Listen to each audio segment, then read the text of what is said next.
오늘은 사랑이 구원을 결정합니다 라는 제목을 가지고 말씀을 전하겠습니다. 2013년 12월 19일, 지금으로부터 14년 전의 일인데요. 운전 중에 듣게 된 충격적인 뉴스는 저를 어안이 벙벙하게 하였습니다. 그날 오후 4시 동작대교 중간에서 어느 비정한 아버지가 자신의 6살 난 아들과 5살 딸을 한강에 던져 죽게 하였다는 끔찍한 소식이었습니다. 아이들은 잠든 상태라서 자신들이 무슨 일을 당하는지 모르는 채 죽임을 당하였습니다. 이 아이들이 한강에 던져져서 받게 될 충격, 공포, 고통들이 어떠했을까? 그 뉴스를 들은 날은 종일 아프고 힘들어했던 기억이 지금도 생생합니다. 그 아버지가 정신질환이 있다. 그래서 이런 끔찍한 일이 일어났다고 뉴스에서는 앞닥터 분석을 내어놓았지만 그 아버지 인터뷰 기사를 보면 전혀 그런 정신질환의 문제가 아니라는 것을 금방 알 수 있었습니다. 기자가 왜 그런 짓을 했느냐고 물었습니다. 기정한 아버지는 살 길이 막막해서 그랬다고 답을 합니다. 여기까지는 어느 정도 예상되는 답변이에요. 그럼 왜 같이 죽지 않았습니까? 기자가 다시 물었습니다. 기독교인이라서 자살은 못했습니다 라고 답을 하는 것이었습니다. 이에 당한 앵커는 기독교인이라면 살인을 해도 괜찮으냐고 따져 물었습니다. 그러자 살인범은 더욱 기가 막힌 답을 합니다. 살인죄는 용서받을 수 있습니다. 살인죄는 용서받을 수 있습니다. 무언가 잘못된 것 같습니다. 이런 어처구니 없는 신념은 어디서 온 것일까요? 자살은 안 되고 살인은 된다? 자살하면 용서받을 수 없고 살인은 용서받을 수 있다? 이 비정한 아버지는 그의 바람대로 과연 용서받을 수 있을까요? 그저 쉽게만 편하게만 구원을 얻으려 하고 근본적인 변화 없이 심판만 어떻게든 피해보겠다는 그런 태도로 과연 구원을 얻을 수 있을까요? 그러한 얄팍한 꼼수, 정당하지 않은 편법으로 하나님에게 무엇을 얻을 수 있을까요? 예수님은 우리에게 이미 쉽고 편한 것만을 선호하는 넓은 문, 넓은 길로 가지 말라 경고하셨습니다. 그럼에도 불구하고 그 아버지는 하나님이 원치 않은 악행을 하나님의 자비하심과 용서하심을 전제해서 의지해서 그런 짓을 한 것입니다. 이것은 하나님을 기만하고 모욕하는 일입니다. 그러나 그 아버지만 잘못되었다고 말할 수 있을까요? 저는 잘못 가르친 교회의 잘못이 더 크다고 봅니다. 교회는 회원 하나 더 늘리려고 교인들이 듣기 좋아하는 요령 위주의 천박한 구원론만 가르쳐왔습니다. 예컨대 믿기만 하면 천국 간다는 구원론도 구원의 진정성보다는 점점 요령만을 추구하며 변질되는 것 같습니다. 그런 점에서 이 끔찍한 사건은 교회 안의 구원론이 얼마나 잘못되어 있는지 그 실상을 잘 드러낸 사건입니다. 그렇다면 구원론의 정도, 구원론의 올바른 길은 무엇일까요? 성경 전체에 근거한 균형 잡히고 올바른 구원론, 요령이나 편법이 아니라 구원의 진정성을 아깝게 하는 구원론은 무엇일까요? 함께 생각해보는 시간을 갖겠습니다. 어느 날 어떤 율법 교사가 예수님을 찾아옵니다. 그리고 이렇게 질문하죠. 선생님, 내가 무엇을 하여야 영생을 얻으리까? 만약 어떤 분이 여러분에게 와서 똑같은 질문을 한다면 여러분은 어떻게 대답하시겠습니까? 선생님, 제가 어떻게 해야 구원을 얻겠습니까? 김승민 선생님, 제가 어떻게 해야 구원을 얻겠습니까? 그러면 여러분들은 그동안 배운 대로 이구동성으로 이렇게 답하실 것 같아요. 예수님을 믿어야 합니다.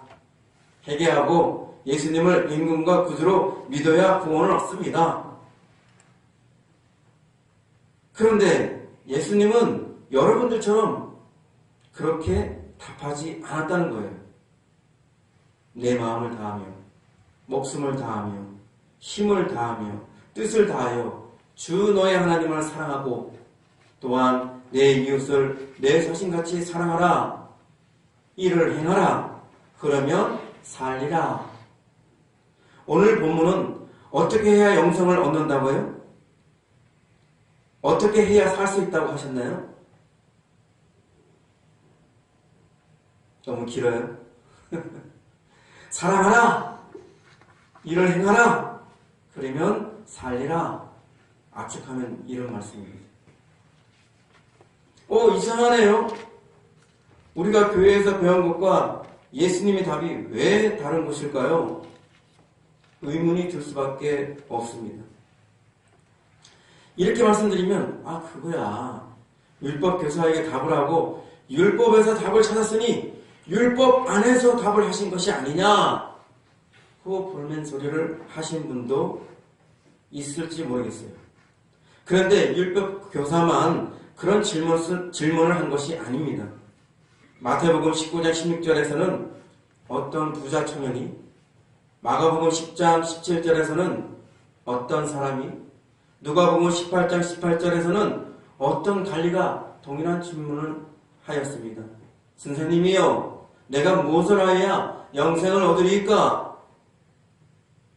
예수님은 역시 동일하게 믿음이 아니라 사랑해야 구원을 얻는다고 하셨습니다. 교회에서는 믿음으로 구원을 얻는다고 했는데 왜 예수님은 사랑으로 구원을 얻는다고 하신 것일까요? 사랑이 구원을 결정한다는 메시지는 마태복음 25장에도 나와 있습니다. 예수님은 세상 마지막 날에 모든 민족을 오른편에는 영생을 누릴 양무리, 왼편에는 영벌을 받을 염소무리로 나누어 심판하신다고 하셨습니다. 그런데 여기서 심판 기준은 무엇입니까? 우리가 배운 대로 믿음이 아닙니다. 사랑입니다. 여러분은 예수님을 믿었느냐, 믿지 않았느냐로 심판받지 않습니다. 여러분이 도움이 필요한 불쌍한 사람들에게 사랑을 베풀었느냐, 베풀지 않았느냐로 심판을 받습니다. 사랑이 필요한 사람에게 사랑을 베푸는 것을 바로 예수님을 사랑하는 것으로 규정하였습니다. 또한 사랑이 구원을 결정한다는 주장은 사도 요한의 말씀에서도 극명하게 드러납니다. 요한일서 3장 14절, 우리가 형제를 사랑함으로 사망에서 옮겨 생명으로 들어간 줄을 알거니와 사랑치 아니하는 자는 사망에 거하느니라. 사도 요한은 형제를 사랑해야 생명으로 들어간다. 형제를 사랑하지 않는 자는 하나님께 속한 자가 아니고 사망에 거한다고 단정적으로 말씀하고 있습니다. 사도 요한은 일찍이 사랑의 중요성을 알았습니다. 그래서 요한의 설교 내용은 항상 서로 사랑하라 였다고 합니다. 얼마나 사랑하라는 하나의 메시지만을 전하였던지 제자들이 지겨워할 정도였고 그의 제자들은 이제는 다른 설교를 좀 해달라고 부탁했다고 합니다. 그래서 사도 요한은 그들의 부탁을 들어주겠느라고 하며 이렇게 이야기했습니다. 내가 너에게 새로운 말씀을 이제 전하겠다. 내가 전할 새로운 말씀은 서로 사랑하라. 이쯤 말씀드리면 여러분은 또 이런 의구심이 들 것입니다. 사랑으로 구원 얻는다면 믿음은 어떻게 되는가? 믿음으로 구원 얻는다고 배우지 않았는가? 맞습니다. 우리는 믿음으로 구원 얻습니다. 그런데 그 믿음의 내용은 사랑이 결정합니다. 그래서 바울 사도는 갈라디아서 5장 6절에서 다음과 같이 전하고 있습니다. 그리스도 예수 안에서는 할례나 무할례나 효력이 없어되 사랑으로서 역사하는 믿음뿐이니라. 사랑으로서 역사하는 믿음뿐이니라. 케네스 에겐 목사님은 사랑으로서 역사하는 믿음에 대해 다음과 같이 설명하셨습니다. 믿음은 사랑으로서만 역사합니다. 고로 사랑으로 행하여야 합니다. 사랑이 없으면 믿음은 역사하지 않습니다. 사랑은 믿음을 유발하는 행동입니다. 사랑은 믿음의 능력을 유발합니다. 사랑으로 행할 때 당신의 믿음은 역사할 것입니다. 쉽게 비유적으로 말하면 믿음이 하드웨어라면 사랑은 소프트웨어라는 말입니다. 또한 믿음이 껍데기라면 사랑이 알맹이라는 말입니다. 우리가 더운 여름철이면 수박들 많이 찾으시죠? 그때 그 맛있는 수박 먹으면서 속 알맹이는 버리고 껍데기만 열심히 먹어대는 사람이 있으신가요? 파인애플, 멜론 같은 과일을 알맹이는 버리고 그 딱딱한 껍데기만 먹는 사람은 없을 거예요. 그러다가는 정말 이상한 사람 취급받습니다. 무엇이 더 중요한지, 무엇이 더 결정적인지 비유적으로 말씀드린 것입니다. 믿음보다 사랑이 중요하다는 것입니다. 한 발 더 나아가 보겠습니다. 사랑으로 행하는 믿음은 또한 행함 있는 삶 믿음이라 할 것입니다. WC 주석은 이를 설명하고 있습니다. 바울이 사랑으로 행하는 믿음이 진짜 믿음이라고 주장하였다면 야고보는 행함 있는 삶 믿음이 진짜 믿음이라고 주장하고 있습니다. 그런데 본질적으로 사랑으로 하는 믿음과 행함 있는 삶 믿음은 같은 것입니다. 야고보서 2장 14절을 보겠는데요. 내 형제들아, 만일 사람이 믿음이 있노라 하고 행함이 없으면 무슨 유익이 있으리요? 그 믿음이 능히 자기를 구원하겠느냐? 만일 형제나 자매가 헐벗고 일용할 양식이 없는데 너희 중에 누구든지 그에게 이르되 평안히 가라, 덥게 하라, 배부르게 하라 하며 그 몸에 쓸 것을 주지 아니하면 무슨 유익이 있으리요? 이와 같이 행함이 없는 믿음은 그 자체가 죽은 것이라. 여기서 말하는 믿음은 초자연적인 믿음을 말하는 것이 아닙니다. 헐벗고 양식이 없는 형제자매에게 필요한 것을 채워주는 믿음입니다. 이것은 사랑입니다. 바로 바울이 말한 사랑으로 행하는 믿음인 것입니다. 더욱이 사랑은 마음으로 하는 것이 아닙니다. 사랑은 말과 혀로만 하는 것이 아닙니다. 사랑은 반드시 행위로 나타나야 하는 것입니다. 우리가 배운 대로 구원을 믿음이 결정한다면 그 믿음은 사랑이 결정합니다. 사랑하는 믿음도 없고 사랑 없는 구원도 없습니다. 이에 유기성 목사님은 믿음과 사랑이 어떻게 관련이 있는지 다음과 같이 설명하였습니다. 우리를 향한 예수님의 구속사역을 믿는다는 것은 곧 죄인인 우리를 사랑하셔서 친히 피 흘려 돌아가심으로 우리를 죄에서 구원해 주시고 자녀로 삼아주신 주님의 사랑을 믿는 것입니다. 그런 사랑을 진정으로 믿는다면 그 사랑 때문에 자신 역시 다른 사람들을 사랑해야 마땅합니다. 만약 다른 사람을 사랑하지 않는다면 그는 자신을 향한 주님의 사랑을 믿지 못하는 것과 다름없습니다. 이제 이야기를 한 단계 더 진전시켜 보겠습니다. 여러분에게 질문을 드려보죠. 하나님을 첫 번째로, 하나님을 최고로 사랑하지 않고도 구원을 얻을 수 있을까요? 하나님을 항상 첫 번째, 최우선순위로 사랑하지 않는다면 여전히 하나님을 사랑한다면 영생을 얻을 수 있을까요? 모든 것을 다해 최고로 사랑하지는 않지만 여전히 하나님을 사랑하는 자에게 구원이 있을까요? 성경 어디에도 목숨을 다해 믿으라 하지는 않습니다. 오히려 산을 움직이는 믿음은 겨자씨만한 분량이면 충분하다 했습니다. 그러나 사랑은 마음을 다해라, 뜻을 다해라, 목숨을 다해라, 힘을 다해라, 성품을 다해라, 지혜를 다해라 하셨어요. 자기의 모든 것을 다해 목숨까지 다해 사랑하라는 것입니다. 왜 굳이 그래야 할까요? 하나님이 먼저 우리를 그렇게 사랑하셨습니다. 예수님이 먼저 마음을 다해 목숨을 다해 힘을 다해 뜻을 다해 우리를 사랑하셨습니다. 그리고 지금도 목숨 바쳐 모든 것을 바쳐 우리를 사랑하고 있지 않습니까? 그렇기 때문에 우리도 하나님처럼 예수님처럼 그렇게 사랑하는 것이 지극히 당연하고 마땅합니다. 아니면 하나님은 우리를 최고의 사랑으로 사랑하시는데 우리는 하나님을 적당히 사랑해야 할까요? 은연중에 우리는 사랑받기는 최고로 받고 싶고 사랑하기는 적당히 대충해도 된다고 생각하는 것일까요? 하나님은 자신이 보이신 사랑처럼 우리에게도 최고의 사랑을 요구하고 계십니다. 여러분에게 하나님은 둘째가 되길 원치 않으십니다. 여러분에게 하나님은 적당히 사랑하고 되는 대상이 되길 원치 않으십니다. 하나님이 왜 자신을 질투의 하나님이라고 하셨겠습니까? 우리는 적당히 사랑하려 해서는 안 될 것입니다. 그렇게 하나님을 최고로 사랑하는 사랑, 하나님을 제일로 사랑하는 사랑만이 구원을 얻을 것입니다. 마태복음 10장 34절 38절에 예수님 말씀이 그 증거입니다. 내가 세상에 화평을 주러 온 줄로 생각하지 말라. 화평이 아니요 검을 주러 왔노라. 내가 온 것은 사람이 그 아버지와 딸이 어머니와 며느리가 시어머니와 불화하게 하려 함이니 사람의 원수가 자기 집안 식구리라. 아버지나 어머니를 나보다 더 사랑하는 자는 내게 합당하지 아니하고 아들이나 딸을 나보다 더 사랑하는 자도 내게 합당하지 아니하며 또 자기 십자가를 지고 나를 따르지 않는 자도 내게 합당하지 아니하리라. 우리 주 예수님은 화평하게 하시는 분이고 평화의 주님이십니다. 그런데 왜 평화의 주님이 가족 간에 싸움을 붙이기 위해서 오셨다고 역설적으로 선언하고 계실까요? 자기 부모를, 자기 자녀를 예수님보다 더 사랑하는 자는 합당하지 않다는 것입니다.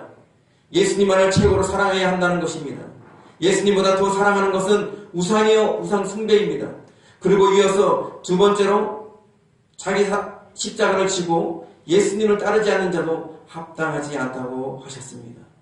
왜일까요? 예수님보다 나 자신을 더 사랑하는 자도 합당하지 않기 때문입니다.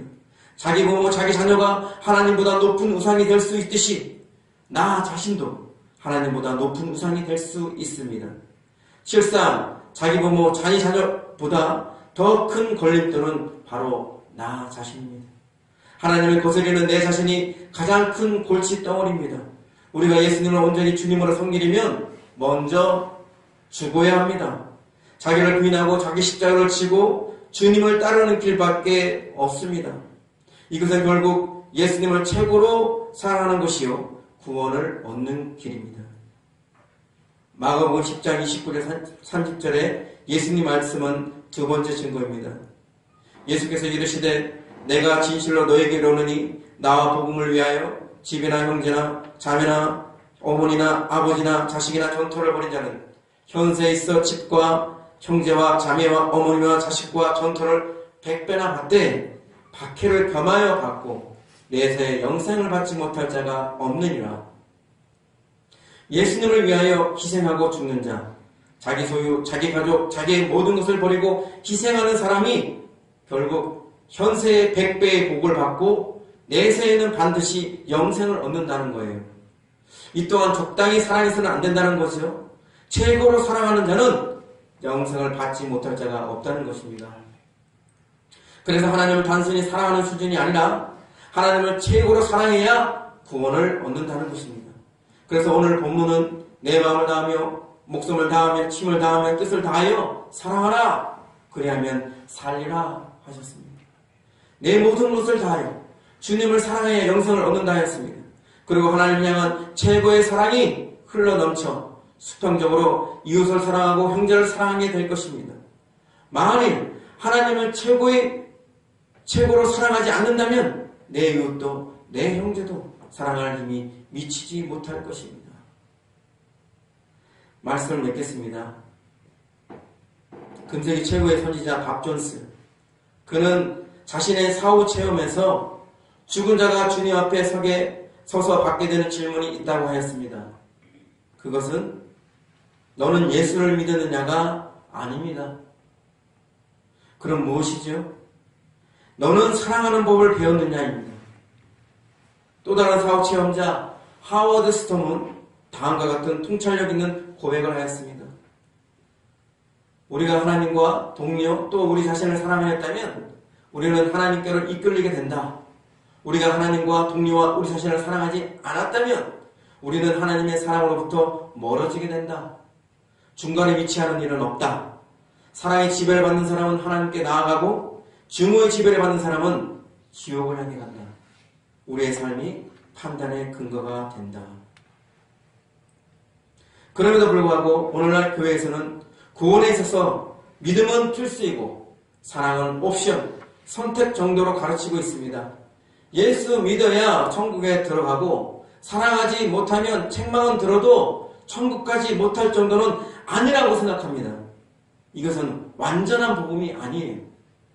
다른 것도 예수님은 지금의 상황이 별탄코 마음에 들지 않으실 것입니다. 사람들은 믿음을 부르짖고 믿음만을 강조하느라 오히려 잃어버린 것들이 많기 때문입니다. 특히 교회 안에 사랑이 식어지고 있습니다. 그래서 에이든 토저는 이렇게 탄식하였어요. 그리스도를 향한 사랑이 그분을 영접했다는 사람들에게서 발견되지 않는다. 영접하고 믿기는 하는데 그 안에 사랑이 발견되지 않는다는 거예요. 기독교의 최종 목표가 무엇일까요? 기독교의 최고 목표가 무엇일까요? 구원일까요? 믿음일까요? 기독교의 최종 목표는 구원이 아닙니다. 기독교의 최고 목표요, 최종 목표는 사랑입니다. 하나님이 우리를 창조하신 목적도, 우리를 구원하신 목적도 사랑을 이루기 위해서입니다. 에덴 동산을 만든 이유도, 우리를 하나님이 영원한 꽃처럼 만든 이유도, 천국을 예비하신 이유도 우리가 사랑을 이루기 위해서입니다. 그럼에도 불구하고 구원을 해놨는데 하나님을 사랑하지 않는다면 무슨 소용이 있겠습니까? 그런 실제 사례가 있어요. 강야 이스라엘을 보십시오. 하나님이 이스라엘 백성들을 이집트 종살이에서 구원하셨습니다. 그러나 그들은 강야에서 이집트 종살이를 그리워하며 불평과 원망으로 하나님을 시험하고 대적하였습니다. 그렇게 구원하였는데도 하나님을 도무지 사랑하지 않았어요.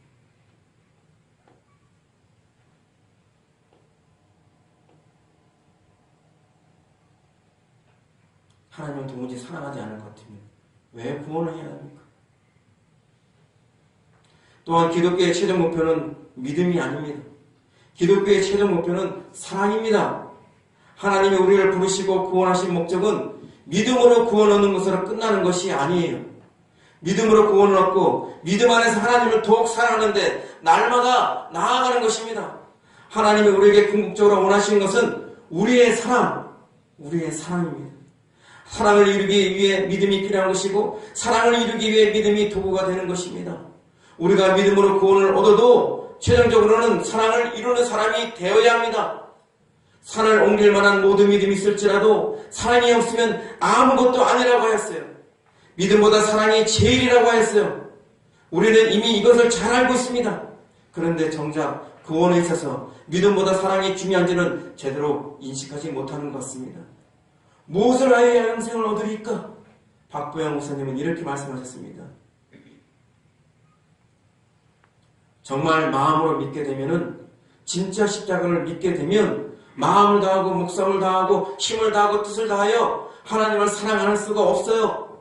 좁은 길을 걸어가지 않을 수가 없습니다. 내 이웃을 내 몸과 같이 사랑하지 않을 수가 없어요. 하나님의 말씀 하나하나가 내게는 생명과 같은 말씀이 될 수밖에 없습니다. 그러나 내가 주님을 만나본 적도 없고 죄를 버린 적도 없고 십자가의 보혈로 씻겨본 적도 없고 좁은 길을 향하여 그렇게 걸어간 적도 없으면 이 말씀 아무리 귀에다 대고 매일매일 몇십 년을 들어도 그것은 그저 설교일 뿐이에요. 어떻게 하면 영원한 생명을 얻습니까? 어떻게 하면 천국을 갑니까? 하나님을 사랑해야 해요. 사랑하는 걸 마음을 다해서 사랑해야 돼요. 목숨을 바쳐서 사랑해야 돼요. 힘을 다해서 뜻을 다해서 하나님을 사랑해야 돼요. 그렇게 사랑합니까? 정말 여러분들은 그렇게 하나님을 사랑합니까? 그것이 천국 가는 방법이라고 예수님은 단호하게 얘기하시잖아요. 그것뿐만 아니라 두 번째 중요한 것이 있는데 그것은 내 이웃들, 병든 이웃들, 믿음이 약한 이웃들, 내 힘이 필요한 이웃들, 나의 몸보다 더 사랑해야 합니다. 사랑하고 계십니까? 사랑하는 여러분, 그동안 우리는 믿음으로 무엇을 얻을 것인가에만 열정하고 치중해 왔습니다. 그러나 이제부터는 어떻게 살 것인가에 대해 치중해야 합니다. 그것이 구원받은 자의 열매이고 그 구원을 확증하기 때문입니다. 또한 구원은 믿음으로 시작하지만 사랑으로 완성되기 때문입니다. 구원은 은혜이다, 구원은 믿기만 하면 된다고 말하지만 믿기만 하는 자가 되지 말고 믿고 사랑하는 자가 되어야 합니다. 믿음이 있노라 하고 사랑이 없으면 100% 가짜입니다. 여러분은 성령님이 왜 오셨다고 생각하십니까? 예수님이 가시지 않으면 올 수 없고, 성령님이 오셨기 때문에 예수님이 제자들을 육신적으로 떠나는 것이 더 낫다고 하셨습니다. 우리를 인도하시기 위해, 우리를 돕기 위해 이러저러한 유익이 있습니다. 그런데 하나님은 어느 날 저에게 이렇게 말씀하셨어요. 성령이 오시기 전에는 하나님이 우리 밖에서 통치하셨지만 성령이 오신 후에는 하나님이 우리 안에서 통치하기 시작하신다. 성령이 오시기 전에는 신자는 단순히 종이었습니다. 백성이었습니다. 그러나 성령이 오신 후에는 신자는 종이지만 주인 노릇을 하고 백성이지만 왕 노릇하게 되었습니다. 성령과 함께하고 성령과 함께 통치하기 시작하는 것입니다. 하나님의 통치는 하나님의 집에서 시작되는 것이고 성령님은 여러분을 당신의 성전으로 삼으셨습니다. 결정적으로 성령님이 왜 오셨을까요? 성령이 오시기 전에는 하나님이 우리 밖에서 사랑을 이루셨지만 성령이 오신 후에는 하나님이 우리 안에서 사랑을 이루게 되었습니다. 성령이 오시기 전에도 하나님을 사랑하는 일이 있었지만 그것은 항상 한계가 있었습니다. 그 한계를 넘어 제대로 사랑하기 위해, 온전히 사랑하기 위해 성령님이 우리 안에 오신 것입니다. 그래서 하나님은 하나님의 사랑을 성령과 함께 부으셨습니다. 로마서 5장 5절 우리에게 주신 성령으로 말미암아 하나님의 사랑이 우리 마음에 부은 바 됨이니. 한 가지 더 증거를 드릴까요? 디모데후서 1장 7절 하나님이 우리에게 주신 것은 두려워하는 마음이 아니요 오직 능력과 사랑과 절제하는 마음이니. 예수 믿고 예수와 연합한 모든 신자들에게 하나님은 전에 없던 성령을 부으셨습니다. 그리고 전에 없던 사랑, 메이드인 천국표 하나님의 사랑을 부으셨습니다.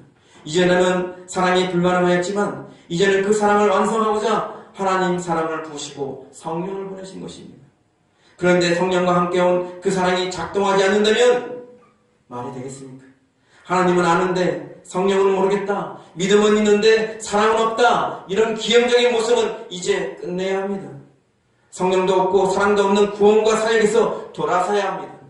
오늘 저는 사랑하라 그리하여 구원을 얻는다고 목소리를 높였습니다. 그러나 그 사랑이 머리에만 있고 말에만 있으면 무슨 소용이 있겠습니까? 전하고 배우면서도 사랑을 실천하지 않으면 무슨 소용이 있겠습니까? 사랑을 실천해야 그 사랑이 영이 되고 열매가 되는 것입니다. 저는 사랑을 말씀으로 가르치지만 또한 사랑을 몸소 실천하기를 원하고 실천하여 왔습니다. 지식적으로 가르쳐서는 안 됩니다. 사랑은 몸에 배이도록 가르쳐야 진정한 구원론이 바로 서게 됩니다. 그러려면 나부터 모범이 되고 여러분부터 모범이 되어야 합니다. 여러분과 저 진실로 사랑을 많이 하는 자보다는 사랑을 많이 실천하는 자가 되기를 이 시간 주 예수님의 이름으로 구합니다. 말씀을 생각하면서 함께 기도하는 시간 갖겠습니다.